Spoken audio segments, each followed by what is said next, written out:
यार बच्चे थोड़ा सा नारा नहीं मारना, नारा नहीं मारना। भाई कंप्यूटर के काम लो आया देखा कोई पता लगता इधर रास्ता छाट दो ना, इधर बाहर रखो बाहर।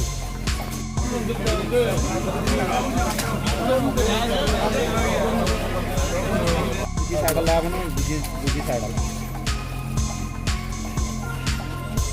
हाँ चलो ठीक।